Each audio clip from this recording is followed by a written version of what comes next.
جو آج 1400 سال بعد پیدا ہوئے ہیں، اور وہ صحابہ کرام کے اوپر تجزیہ کر رہے ہوتے ہیں، اور وہ اتنا بے ادب انداز اختیار کرتے ہیں کہ لگتا نہیں کہ یہ کوئی مسلمان ہوگا۔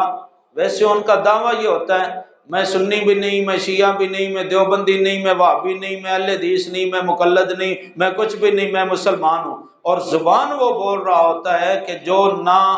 نبی کے خاندان کے لائق ہے اور نہ کسی عزت والے انسان کے لائق ہے وہ زبان، تو اس طرح کی زبان بولتے ہیں۔ تو اس لیے میں نے کم از کم اپنے سننے والوں کا ایمان بچانے کے لیے گزشتہ جمعہ پر یہ عنوان قائم کیا تھا کہ رسول پاک صلی اللہ علیہ وسلم کے صحابہ جو ہیں، میں دکھانا یہ چاہتا ہوں کہ بعض اوقات کچھ صحابہ کرام کو وقتی طور پر کسی وجہ سے میرے آقا علیہ السلام نے ناراض ہو کر مخاطب کیا، حضور ان پر غصے ہوئے۔ لیکن دوستو یہ یاد رکھو، کملی والے جب اپنے کسی صحابی کو غصے ہوتے ہیں، ناراض ہوتے ہیں، تو اس کے پیچھے محبت مصطفیٰ کا ٹھاٹھے مارتا سمندر ہوتا ہے۔ میں اس کی مثال دے دوں آپ کو، جیسے آپ کا حقیقی بیٹا ہو، آپ ٹیچر ہو، آپ کا اسٹوڈنٹ ہو، آپ کا شاگرد ہو، آپ استاد ہیں، آپ باپ ہیں، آپ کا بیٹا ہے، وہ کوئی غلطی کر رہا ہے تو آپ اس کو غلطی سے ہٹانے کے لیے کتنا بعض اوقات سخت مزاج ہو جاتے ہیں۔ کیا وجہ ہوتی ہے؟ آپ کی زبان پر کتنی سختی ہوتی ہے، لیکن اس سختی کے پیچھے آپ کے دل میں محبت کتنی ہوتی ہے کہ میرا بیٹا ہو کر خراب ہو جائے، کیوں بھائی؟ تو اسی طرح جب میرے آقا کسی صحابی پر کوئی سخت جملہ بولتے ہیں تو اس کا معنی یہ ہوتا ہے اور تو میرا صحابی ہو کر یہ کام کر رہا ہے، یہ تو لائق نہیں ہے، میری نسبت کے لائق نہیں ہے یہ مقصد ہوتا ہے۔ وہ حضور کا منصب تربیت ہے کہ جو اللہ تبارک و تعالیٰ نے فرمایا یعلمہم الکتاب والحکمت، وہ کملی والا محبوب کتاب کی تعلیم بھی دیتا ہے اور زندگی کا ادب کا نور بھی عطا فرماتا ہے۔ وہ نور زندگی ہوتا ہے جو میرے آقا علیہ السلام عطا فرماتے ہیں۔ میں کچھ اسی طرح سے آج بھی میرا وہی عنوان ہے، اور میں بلا تمہید،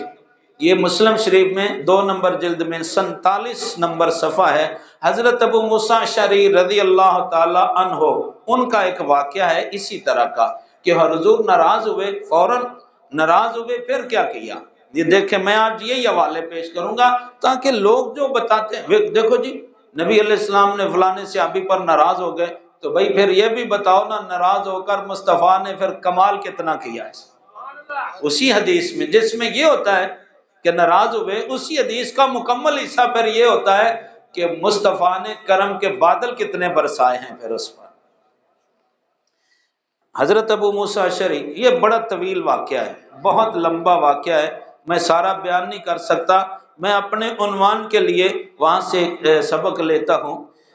فرماتے ہیں کہ غزوہ تبوک کے موقع پر یہ بہت سخت سردی گرمی کا جہاد تھا، سواریوں کی کمی تھی، لشکر زیادہ تھا۔ میں چونکہ آقا کریم علیہ السلام کے پاس زیادہ بیٹھتا تھا، محفل مبارکہ میں اکثر میری حاضری رہتی تھی، تو میرے جو برادری کے قوم کے مجاہد تھے انہوں نے مجھے کہا ابو موسیٰ تو نبی علیہ السلام کے پاس جا اور جا کے عرض کر حضور ہمارے پاس سواریاں نہیں ہیں، ہم مجاہد لوگ ہیں، جہاد پر جانا چاہتے ہیں، اگر ہمیں کچھ سواریاں مل جائیں، چلو ہر بندے کے لیے نہ صحیح، کم از کم 2 یا 3 بندوں کے لیے ایک سواری ہو تو یہ اتنا لمبا سفر ہم طے کر لیں گے۔ وہ کافی ہفتوں کا سفر تھا،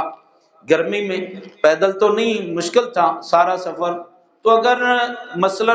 3 بندوں کو یا 4 بندوں کے لیے بھی ایک سواری مل جائے، ہم باری باری سوار ہوتے جائیں گے، تو تم جاؤ، چونکہ تم ہمہ وقت حضور کے پاس بیٹھتے ہو تو لہٰذا تم جا کے ادب سے عرض کرو۔ حضرت ابو موسیٰ اشعری رضی اللہ تعالیٰ عنہ فرماتے ہیں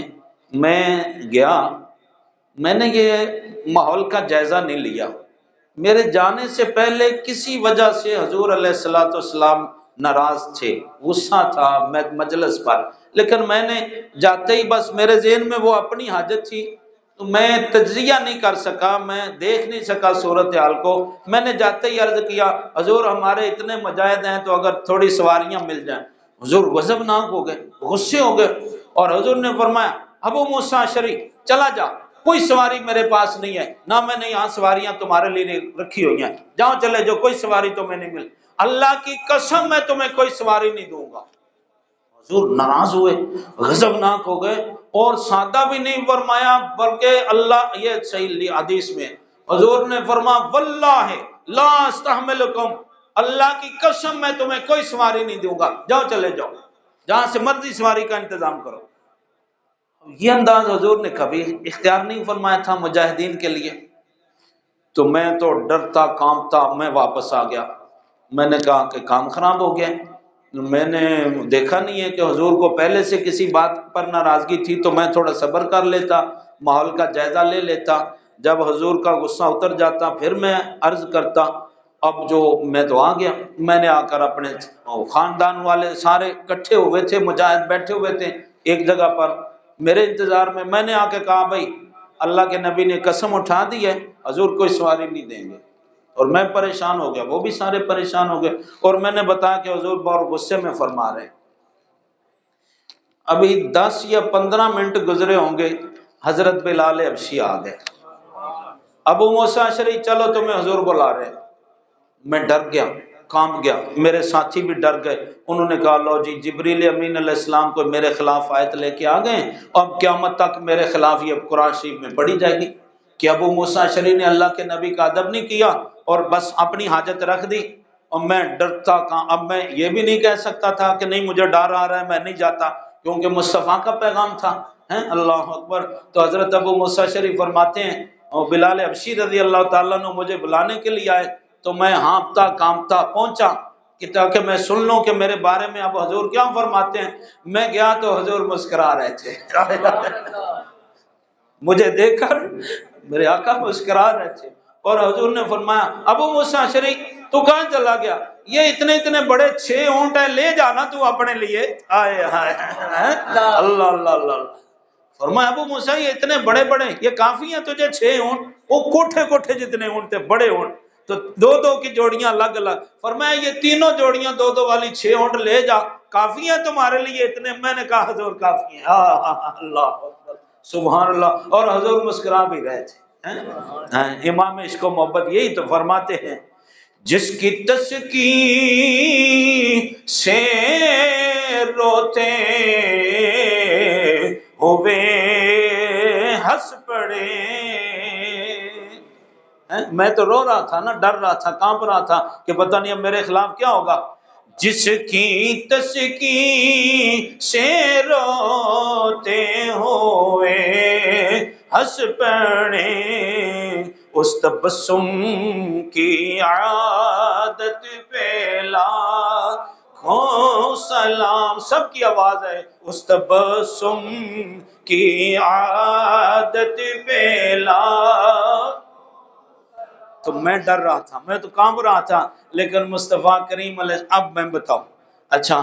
پھر ہم نے حضور اکرم علیہ السلام سے عرض کیا حضور آپ نے تو پہلے اتنے غصے میں فرمایا تھا، اب ہمارے لیے ان سواریوں میں کوئی برکت رہے گی؟ آپ نے تو قسم اٹھا دی کی کہ میں نہیں تمہیں سواری دوں گا، تو اب قسم بھی اٹھائی، منع بھی فرمایا، اور آپ غصے بھی ہوئے، اب آپ نے ہمیں دے دی ہیں، ہمارے لیے برکت رہے گی؟ حضور نے مسکرا کر فرمایا ابو موسیٰ یہ سواریاں میں نے کب تمہیں دی ہیں، یہ تو اللہ نے تمہارے لیے بھیجی ہیں۔ اللہ اللہ اللہ اللہ،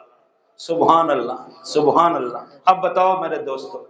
حضور ناراض ہوئے کہ نہیں ہوئے؟ اور ناراض ہونے کے بعد میرے آقا نے کرم کے بادل برسائے ہیں کہ نہیں برسائے؟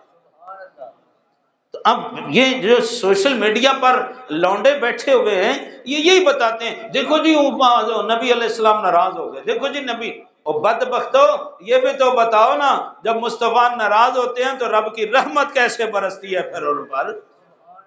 کیا فرمایا میرے آقا علیہ السلام؟ فرمایا ابو موسیٰ میں نے نہیں، اور تمہیں تو اللہ نے سواریاں عطا فرما دی ہیں، تو اب میں قسم اپنی ختم کر دوں گا۔ میرے آقا نے فرمایا اب میں اپنی قسم کا کفارہ دے دوں گا کیونکہ میری عادت ہے۔ حضور نے فرمایا جب میں قسم اٹھاتا ہوں اور پھر کچھ عرصے کے بعد میں دیکھتا ہوں کہ نہیں جس کام کے کرنے کی قسم اٹھائی تھی کہ یہ نہیں کرنا اس کا کرنا بہتر ہے، تو حضور فرماتے ہیں میں قسم توڑ دیتا ہوں، کام کر لیتا ہوں۔ تم بھی اپنی قسم پر نہ اڑے رہا کرو، نہیں میں نے تو قسم کھا لی ہے۔ اچھا میں بتانا یہ تھا، یہ حدیث بڑی طویل ہے، اس میں اور بہت سی باتیں ہیں لیکن میرا وقت مجھے کھینچ رہا ہے کہ بس